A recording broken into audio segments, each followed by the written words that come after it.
आगे पॉइंट है, जैसे बड़े बाट के ऊपर और सारे बाट रखे जाते हैं, ऐसे ही ख्याल के ऊपर और ख्याल आते हैं। भाई एक बड़ा बाट है तो उसी के ऊपर और बाट रखते जाएंगे। तो तुम्हारे अंदर एक बहुत माया का, अज्ञान का एक भी अगर ख्याल बड़ा आया तो उसी के साथ और भी जुड़े हुए ख्याल आपके आते चले जाते हैं। विचार आपके अंदर में एक के बाद एक आपके अंदर में विचार आते चले जाते हैं। पहले ही उसको हटा दो।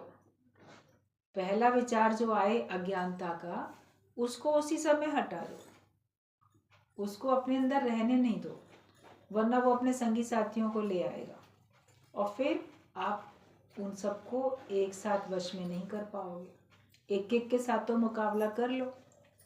10 लोग चारों तरफ से आपको घेर लें तो आप कैसे मुकाबला करोगे? अभिमन्यु बहुत शक्तिशाली था, चक्रव्यूह में चला भी गया, लेकिन वहां पे इतने सारे महारथियों ने उसको घेर लिया चारों तरफ से, तो नहीं कर सका ना मुकाबला। एक एक कोई आता तो वो सबको हरा सकता था, लेकिन जब इतने सारे इकट्ठे मिल गए तो चारों तरफ इधर देखे और कोई पीछे से, कोई दाएं से, कोई बाएं से, सब इकट्ठा उसके ऊपर वार करने लगे। आखिरकार उसका अंत हो गया। तो हमारे भी ख्याल इतने बढ़ जाते हैं जो कि इकट्ठे हो जाते हैं, तो हम सबका मुकाबला नहीं कर पाते हैं, तो फिर हमारा ही अंत हो जाता है, ज्ञान खत्म हो जाता है, हम अज्ञान के वश में हो जाते हैं। तो ये सावधानी रखो, पहचानना आना चाहिए कि ये जो विचार मेरे अंदर उठ रहा है, ये विचार मुझे कहाँ लेके जाएगा। ये विचार मुझे परमात्मा की तरफ लेके जाएगा कि ये विचार मुझे माया की तरफ, जगत की तरफ लेके जाएगा। ये विचार मेरी उन्नति कराएगा कि ये विचार मेरी गिरावट में अवनति कराएगा, क्या करेगा। तो विचार को पहचानना आना चाहिए। जिसने अपने ख्यालों को जीतना सीख लिया या उनको पहचानना भी सीख लिया, और जिसने अपने ऊपर कृपा कर ली कि अब मैंने अपने ऊपर कृपा की है कि मैं अपना नुकसान नहीं होने दूंगा, किसी भी कीमत पे अपना नुकसान नहीं होने दूंगा। परमात्मा से विमुख होना मेरा सबसे बड़ा नुकसान है, अपनी प्रसन्नता से विमुख होना मेरा सबसे बड़ा नुकसान है। मुझे अपने आप को सदा प्रसन्न रखना है। जबरदस्ती भी करके अपने को, गुरुजी बोलते थे, मुस्कुराने पे मजबूर करो। ख्याल बड़े हैं, परेशानी वाले हैं, लेकिन मुसीबत में ही तो मुस्कुराना है। तकलीफ आए तो बोलो बहुत तरावट आ गई, बोलते मुसीबत में मुस्कुराना, तकलीफ में तरावट महसूस करना, ये ब्रह्मज्ञानी का जीवन होता है। जैसे कोई आपको बहुत ताकत वाली चीज़ कोई दे दे ना, कभी गर्मी बहुत है, आपने कुछ अच्छा सा ठंडा पी लिया, सर्दियां हैं, आपने कुछ अच्छा सॉलिड सा खा लिया, गर्म चाय कुछ और पी लिया, तो आप कहते हो अच्छा ये अच्छी सी चीज़ खाई ना, हमको बड़ी तरावट आ गई, मतलब बहुत अंदर में ताकत महसूस हो गई है। तो तकलीफ में ज्ञानी को तरावट आ जाती है, अरे आई तकलीफ ना, बड़ा अच्छा हो गया, देखो मैं और भगवान के नज़दीक हो गया, मैं और भगवान से जुड़ गया। और मुसीबत है तो मुस्कुराओ। जब परिस्थितियां अच्छी होती हैं तब तो संसार वाले भी मुस्कुराते, लेकिन जब परिस्थितियां हमारे अनुकूल नहीं है, प्रतिकूल है, उल्टी हैं परिस्थितियां, सीधी सीधी नहीं चल रही हैं, उसमें तो मुस्कुराना ज्ञानी का ही काम है ना। हर हाल में वो मुस्कुराता है, हर हाल में वो खुश रहता है, क्योंकि उसको खुश रहने की आर्ट आ चुकी है। उसे बात समझ में आ गई है कि जिस बात के लिए मैं परेशान होता हूँ वो बात मेरे से लागू होती ही नहीं है, रॉन्ग नंबर है, रॉन्ग नंबर को लेके मैं क्यों परेशान हो रहा हूँ। पहचान जाओ कि वो रॉन्ग नंबर है।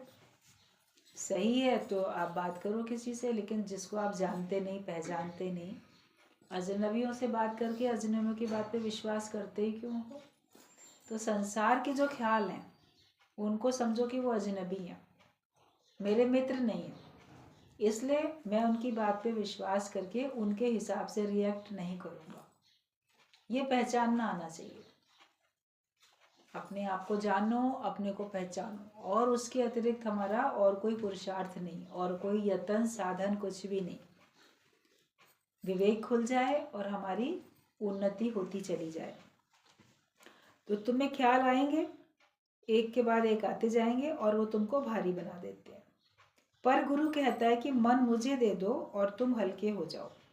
मन बेचे सतगुरु के पास, तिस सेवक के कारज रास।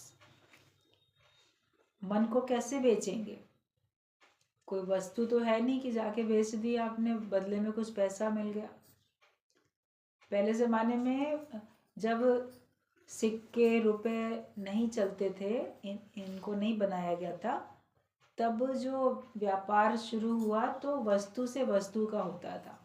भाई हमारे पास ये चीज़ है, हमने ये इतनी तुम्हें दे दी, तुम्हारे पास ये, तुम बदले में वो दे दो। तो वस्तु विनिमय कहलाता था कि वस्तु विनिमय हो रहा है कि हम कुछ सामान हम दे रहे हैं जो हमारे पास है, दूसरे के पास जो अदल बदल करके लोग अपना काम चलाते थे।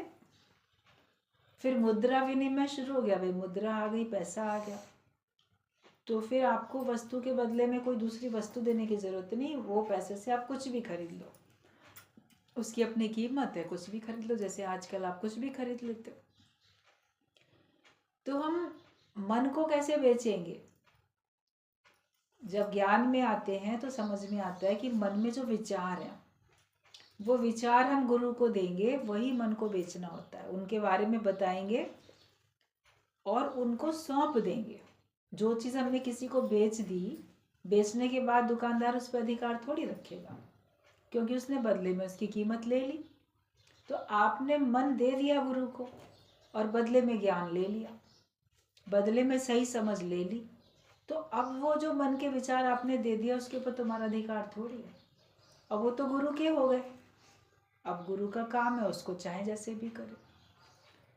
तो कहते तन मन धन जब तक अर्पण नहीं करते हो तब तक तुमको ज्ञान पक्का नहीं होता।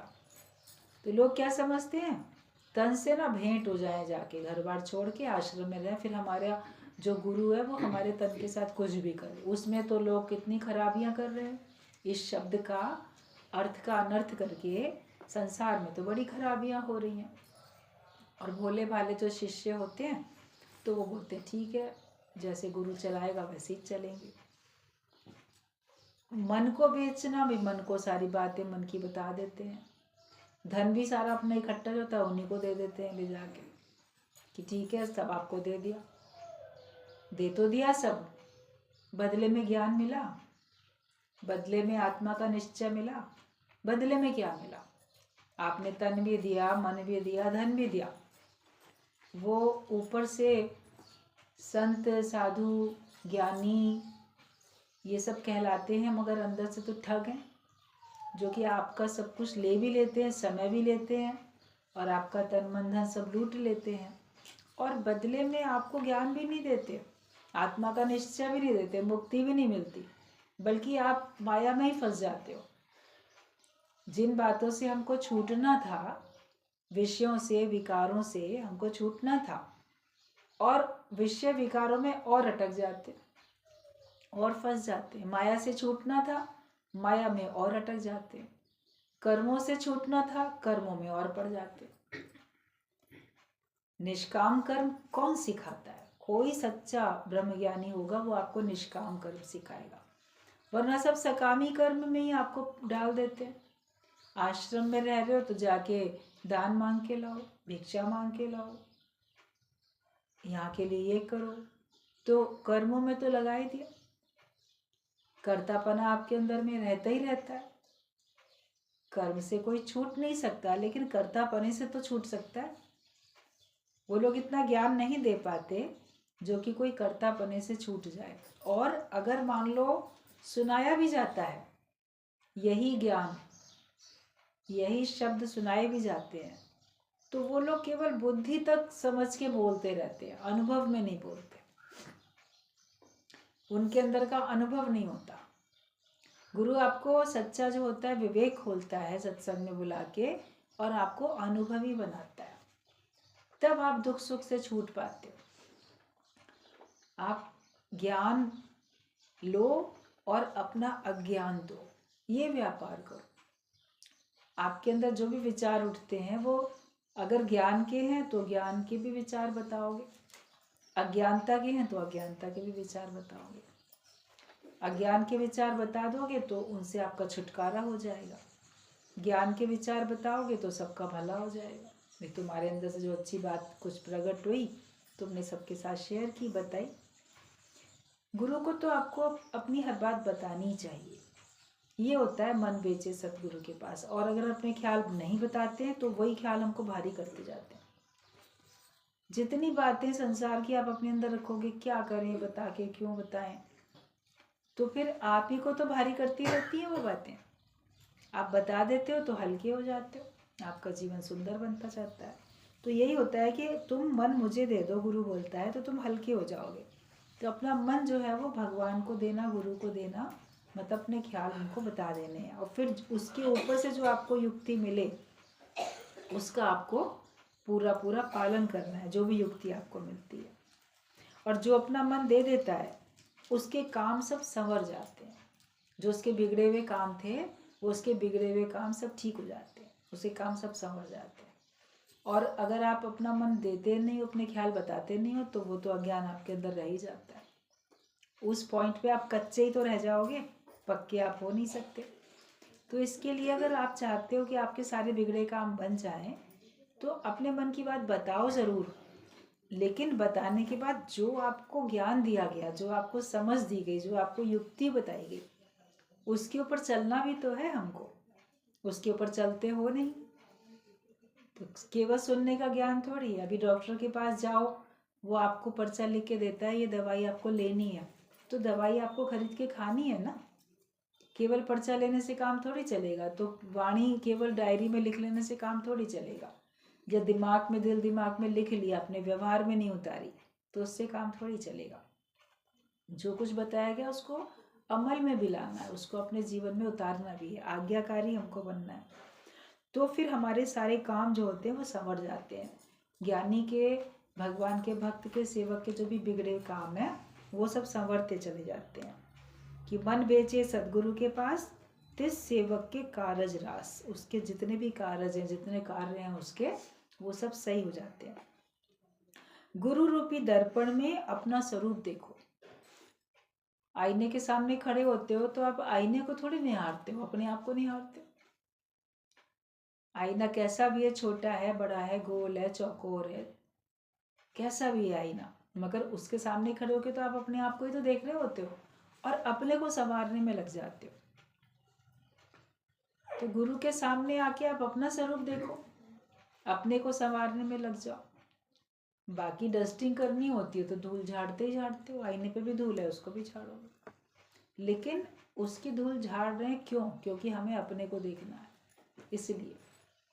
तो आप किसी को भी मान लो सुधारते हुए दिख भी रहे हो, कोई कार्य करते हुए दिखते भी हो, तो ये सोचो कि सारा जगत ही आईना है, दर्पण है, और उसमें सब में मुझे अपना आप देखना है। हर एक के घट में मुझे अपना आप देखना है। हरि दर्शन की आरसी सतगुरा की देह, लखना चाहे अलग को तो उसी में लख ले। तो गुरु दर्पण है, उसमें आपको अपना स्वरूप देखना है। और हरि दर्शन की आरसी, भगवान को देखने की आरसी, भगवान को देखने का जो आईना है वो गुरु है। तो उसमें आके आपको भगवान देखने हैं, और इधर उधर कुछ नहीं देखना, आपको देखना है साक्षात परमात्मा। अगर आप देखना चाहोगे तो उसमें आपको भगवान दिखेंगे। जब तक हमारे जीवन में सच्चे गुरु नहीं आते हैं तब तक आपको हर जगह भगवान भी तो नहीं दिखते हैं। आने के बाद ही तो आपको हर जगह भगवान दिखने लग जाता है, क्योंकि वैसी दृष्टि हमारी बन जाती है, वैसी समझ हमारी बन जाती है, तो हम हर एक में परमात्मा देख पाते हैं। जब तक हमको सामने नहीं होगा सच्चा गुरु तब तक आप सर्व में भगवान नहीं देख पाओगे। इसीलिए बोला गया हरि दर्शन की आरसी सतगुरा की दे। अगर हमको हरि का दर्शन करना है तो उसकी जो आरसी, उसका जो आईना है वो सतगुरु की देह है, जीवित सामने शरीर रूप में गुरु है। तो वो आपको ज्ञान देके आपको साक्षात्कार कराता है। किताबों से उतना नहीं होता, बुक्स से आपको उतना लाभ नहीं मिलता। अगर आप केवल किताब से पढ़ के करना चाहोगे तो आपको अति कठिनाई आएगी। और बहुत आपको पुरुषार्थ करना पड़ेगा। उसमें भी कोई विरला जिसका पिछले जन्म का योग बहुत अच्छा होगा वो उसमें से समझ पाएगा, वरना बिना गुरु के कोई नहीं समझ पाता। बिन गुरु ज्ञान कहाँ से पाऊं।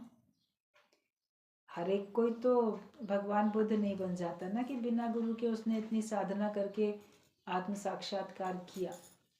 उसका पिछले की इतनी अच्छी कमाई थी और उसको तो एक ही बार में वैराग्य लग गया। जिसको एक ही बार देखने से वैराग्य पक्का हो जाए तो वो इतना मेहनत कर भी पाए। आप लोग इतनी मेहनत नहीं कर सकते क्योंकि एक ही बार देखने से किसी को भी वैराग्य नहीं लगा। जीवन में अनेक मुर्दे देखे, अनेक बीमार देखे, अनेक बूढ़े देखे, सब देखे आपने, क्या उनको देख के वैराग्य लगा? गुरु का इतना ज्ञान रोज रोज सुनते हो तो भी वैराग्य पक्का नहीं होता। तो कैसे कह सकते हो कि बिना गुरु के हमको ज्ञान हो जाएगा? हम तो किताबों से पढ़ लेंगे, हम तो उसमें देख लेंगे, हम तो उसमें सुन लेंगे। आपको आज आप जीवित हो तो आपके लिए आज का गुरु चाहिए। तभी गुरु नानक देव ने भी बात बोली है, बिन गुरु वक्त मुक्ति नहीं पावे। जो वक्त का आज का जो गुरु है उसके बिना आपको मुक्ति नहीं मिल सकती। कल जो चला गया, जो था वो चला गया, वो आज आके आपके समस्याओं के समाधान नहीं कर पाएगा। उसने जितना करना था उतना कर लिया। कोई डॉक्टर बहुत अच्छा था लेकिन अब वो दुनिया में नहीं है, तो फिर हम आज बीमार पड़े तो हमें फिर किसी और के पास जाना पड़ेगा ना। उसकी पुरानी दवाई के पर्चे होंगे, उनको आप मान लो खा भी लोगे, क्या पता आपको फ़ायदा करे कि नहीं करे। आज आपको कुछ उसमें परसेंटेज घटाई बढ़ाई कुछ करनी है उसकी डोज में, तो आपको कैसे पता चलेगा। कई बड़े बड़े काबिल डॉक्टर होते हैं, फिर कभी काफ़ी दिनों बाद आपको वही सेम तबीयत खराब होती है तो आप सोचते हो चलो उसके पास जाएं। जब वहाँ जाते हो तो मालूम पड़ता वो तो डॉक्टर साहब दुनिया से चले गए हैं। तो शुरू में तो धक्का लगता है, अरे मेरा तो इतना अच्छा डॉक्टर था वो चला गया। लेकिन अब जब चला ही गया तो हमें फिर कोई और काबिल डॉक्टर की तलाश करनी पड़ती है ना। या आप जिससे भी इलाज कराते हो आपको उसमें से परख मिलती है कि हाँ ये मेरा इलाज कर पा रहा है कि नहीं कर पा रहा। तो हमको आज का ही सब चाहिए। पिछलों की जो धारे टेका, जिनको कभी आंख नहीं देखा। अभी भगवान कृष्ण ने ज्ञान बताया, कितने साल पहले बताया, जैसे भी बात चल रही थी 5000 कितने साल पहले आज ही के दिन भगवत गीता भगवान कृष्ण ने सुनानी शुरू की। आज ही की एकादशी से, जो आज एकादशी है तो सुनानी शुरू की। मगर भगवान बोल के शरीर रूप से तो अंतर ध्यान हो गए, नहीं रहे, मगर उनकी वाणी जो कुछ बोला गया वो लिख दी गई, ग्रंथ बन गई, सर्वशास्त्रमय गीता बन गई। अब जो शास्त्र ये है इसको समझाने वाला अगर कोई नहीं है तो अकेला शास्त्र आपको बिल्कुल मुक्त नहीं कर पाएगा जब तक उसको समझाने वाला कोई नहीं होगा। पुस्तकें हैं, उनको समझाने वाला टीचर नहीं है तो बच्चे नहीं समझ पाएंगे। तो तब से हजारों साल से कोई ना कोई समझाता चला आ रहा है। जो समझना चाहते हैं वो समझते जा रहे हैं, फिर वो समझ के आगे समझाते जा रहे हैं। एक ही शरीर तो इतने हजारों साल तक नहीं रह सकता ना।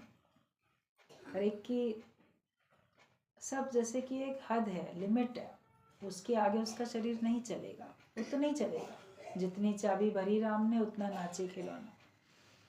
तो हमें अपने स्वयं के निश्चय को भी देखना है और भगवान का दर्शन अगर हमें करना है तो हमको सत्संग में आना पड़ेगा, हमें गुरु का साथ लेना पड़ेगा और उससे ज्ञान की दृष्टि लेके, दिव्य दृष्टि लेके हमें हर जगह भगवान देखना ही होगा।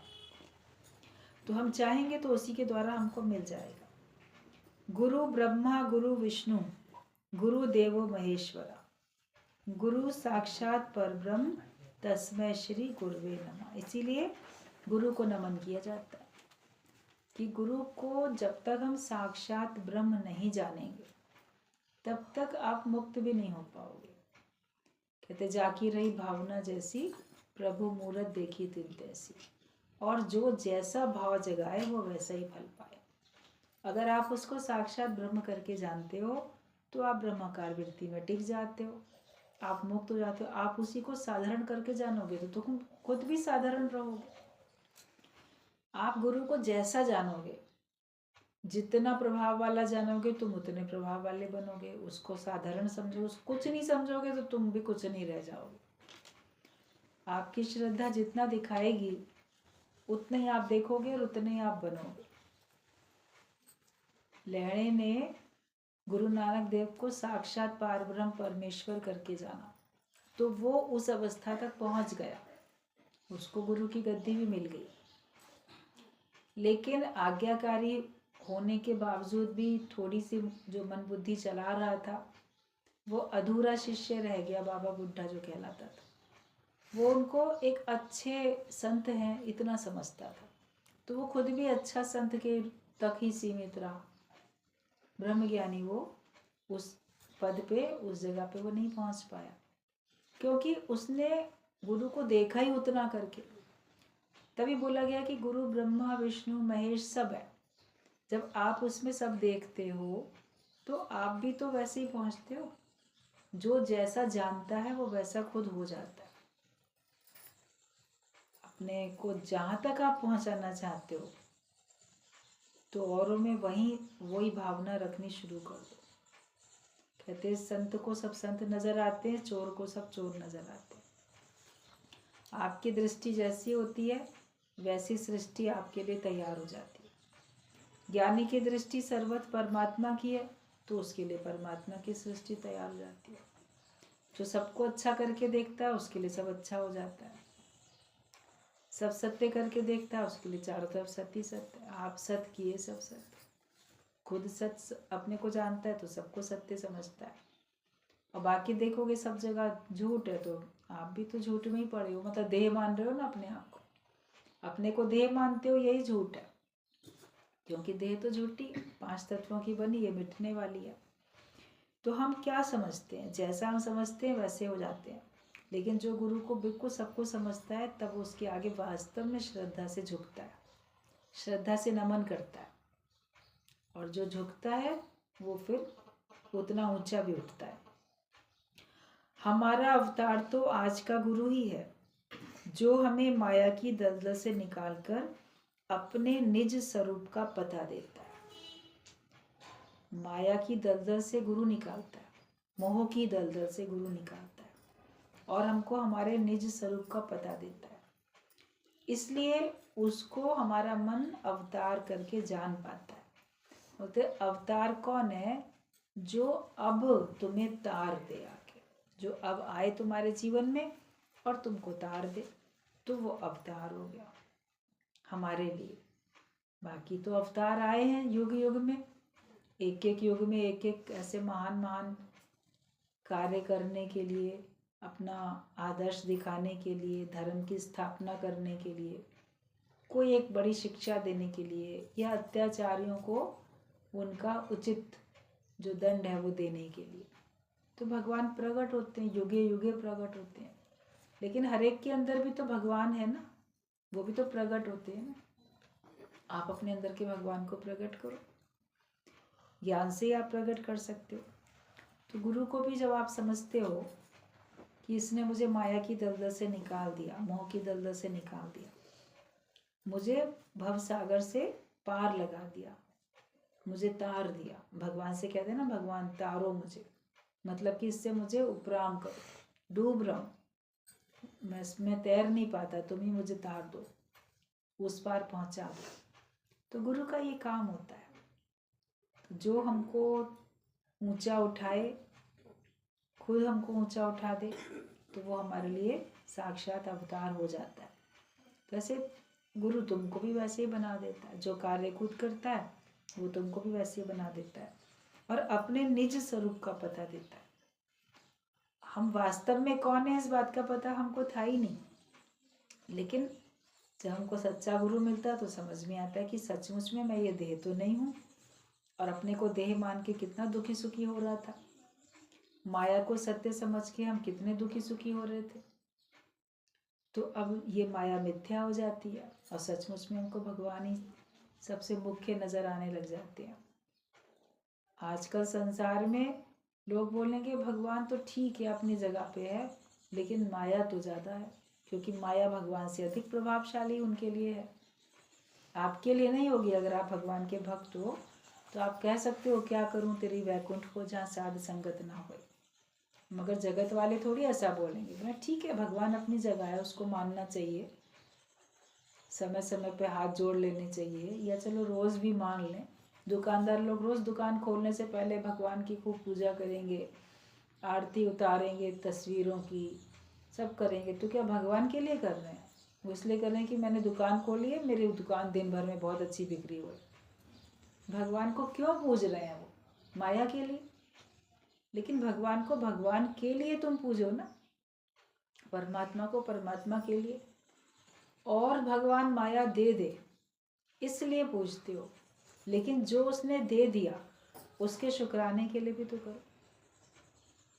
एक किसी ने कोटेशन एक मैसेज भेजी थी व्हाट्सएप पे, कई बार मैसेज आते हैं कि भगवान से हम कभी भी ऐसे भगवान की पूजा करें तो हमारी प्रार्थनाओं में हमारी ज़रूरतों का जिक्र नहीं होना चाहिए, लेकिन उसकी रहमतों का जिक्र होना चाहिए। कि भगवान के सामने प्रार्थना करते हो हाथ जोड़ के तो अपनी ज़रूरतें बताते हो, भगवान मेरे को ये ज़रूरत है, ये ज़रूरत है, मेरे लिए ये कर दो, मेरे लिए वो कर दो। तो अपनी प्रार्थना या वैसी रखो कि तुम्हारी प्रार्थनाओं में तुम्हारी अपनी निजी ज़रूरतों का जिक्र बिल्कुल ना हो। लेकिन भगवान ने तुम्हारे संग जो कुछ अच्छा किया, तुम्हें जो दिया, तेरी रहमत है, तुमने कितनी रहम की मेरे ऊपर, कितनी दया की है, तो उसकी रहमतों का जिक्र करो, तब तो वो सच्ची प्रार्थना है। तो ये सच्ची प्रार्थना तो हम लोग को सत्संग में आने के बाद गुरु ने सिखाई ना, वरना प्रार्थना करना भी नहीं आता था किसी को। हर एक कोई सोचता था कि मांगना ही प्रार्थना करना है। जबकि जो भी देवी देवताओं की आरती आप लोग गाते हो उसमें भगवान की, उस वाले भगवान की महिमा का, लीलाओं का जिक्र होता है, उसकी महानता का जिक्र होता है। तो महानता का जिक्र हो भी रहा है, लीलाओं का जिक्र हो भी रहा है, उसके बावजूद भी गा भी वही रहे हो। हनुमान की भक्ति कर रहे हो तो हनुमान की महानता का जिक्र हो रहा है, देवी की करते हो तो देवी की महानता का, तुमने ये किया, तुमने ये राक्षस मारे, तुमने ये किया। तो मन में उसकी महानता कहाँ समझ रहे हैं? वो गा इसलिए रहे हैं कि तुम मेरे लिए कर देना, बस तुमने बहुत कुछ किया है ना, अब मेरी बारी है, मेरे लिए करो। लेकिन किसी की प्रशंसा करनी या उसकी महानता को वास्तव में महसूस करके बताना, ये तो केवल ज्ञान के बाद ही होता है। तो सच्ची तरीके से गुरु हमको जीवन जीना सिखाता है। अभी हर एक से अगर पूछा जाए कि आपको सत्संग में आने में क्या क्या फ़ायदे पड़े हैं, तो आप देखोगे आपको बहुत फ़ायदे पड़े हैं। और उनको जितना उनका जिक्र करोगे, जितनी बात करोगे, उतने वो बढ़ते चले जाएंगे। जितना आप रहमतों का जिक्र करोगे उतनी वो बढ़ती भी चली जाएंगी। नहीं बात करते हो तो रखे रखे तो राख हो जाती है हर चीज़। बीज में संभावना होती है वृक्ष बनने की, लेकिन अगर उसको रख देते हैं हम तो वो भी तो ऐसी खराब हो जाता है, फिर वो पेड़ नहीं बन पाता, अंकुरित नहीं हो सकता। वो उसकी भी एक अवधि होती है, उतने समय तक अगर हम उसको धरती में डालेंगे तो होगा। बहुत समय के लिए, कुछ साल के लिए अगर आप उसको रख दो, बड़े कीमती बीज हैं, इनको रख देती हूँ, जब मुझे सहूलियत होगी ना तब हम इसमें खेत में डालेंगे, गमले में डालेंगे। लेकिन जब जब आपको फुर्सत होगी तब तक वो बीज अंदर अंदर अपनी शक्ति खो चुका होगा। तो समय पे अगर आप काम कर लेते हो, जिस समय आपको गुरु ने कोई वचन बताया, समय पे मान लेते हो तो प्रभावशाली हो जाता है। काफ़ी समय के बाद सेम बात मानो तो उसका कोई महत्व ही नहीं रह जाता। वो वचन तुम्हारे लिए अब शक्तिहीन हो जाता है, अब वो तुम्हारे हृदय में अंकुरित नहीं हो पाता। तो जब कहे गुरु तब मान लो। गुरुजी बोलते थे कि जैसे अगर तुमको कोई बात कही गई और तुमने सुनते के साथ ही उसको यस नहीं किया, नहीं माना, 2 मिनट रुक के हाँ करी, तो ये मत समझना कि तुमने गुरु की बात मानी, तुमने अपने मन की मानी। जैसे गुरु ने कोई आज्ञा दी तो आप थोड़ा सोच में पड़ गए, 2 मिनट बाद अच्छा ठीक है गुरुजी हम ऐसा कर लेंगे, और कर भी लेते हो। जगत वाले देखेंगे ये तो बड़ा आज्ञाकारी है, लेकिन गुरु क्या बोलेंगे? वो बोलेंगे तुमने हमारी बात नहीं मानी है, तुमने अपने मन की मानी है। आप बोलोगे नहीं, आप ही की तो मानी है, आप ही ने तो कहा था। तो गुरु का कहना होता है कि तुमने हमारी बात को पहले अपने मन से पूछा, जब तुम्हारे मन ने हामी भर दी, हाँ गुरु के कहने की बात जो है उसको मान लो, जब तुम्हारे मन ने उस पर मोहर लगा दी तब तुम मान रहे हो। और अगर तुम्हारा मन मना कर देता तो तुम नहीं मानते। तो तुमने गुरु की कहा मानी, मन की मानी ना, मन से पूछा ना, मन से सलाह मशवरा किया। तो गुरु हमारे मन को इतना बारीकी से जानता है कि देखें ये वास्तव में मेरे को मानता है या मन की मानता है। ज़्यादातर लोग मनमुखी हैं, मन पे ही चलते हैं, जैसा उनका मन बोलता है वैसे ही करते हैं। कोई कोई है जो मन को बेच देता है, मन को अर्पण कर देता है, उसका मन उसके पास होता ही नहीं है।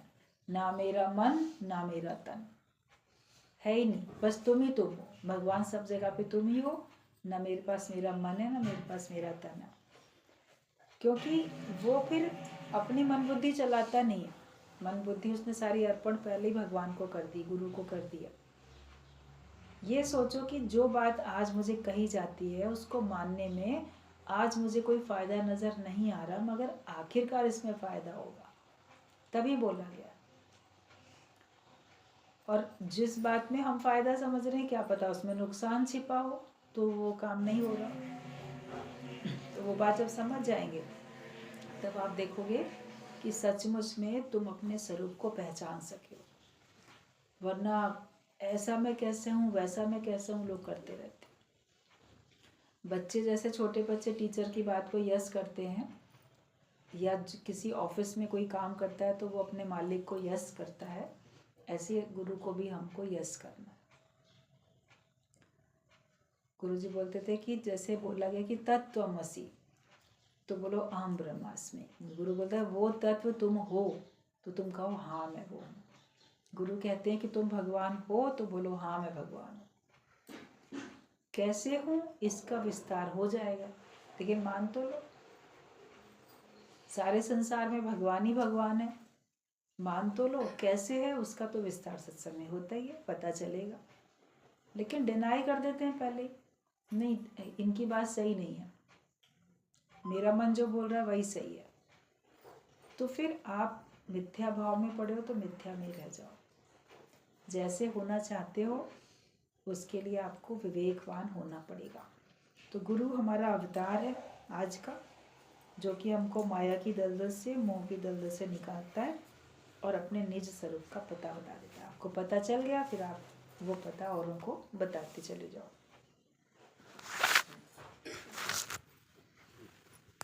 ये पत्र बस इतना ही है कि गुरु कैसे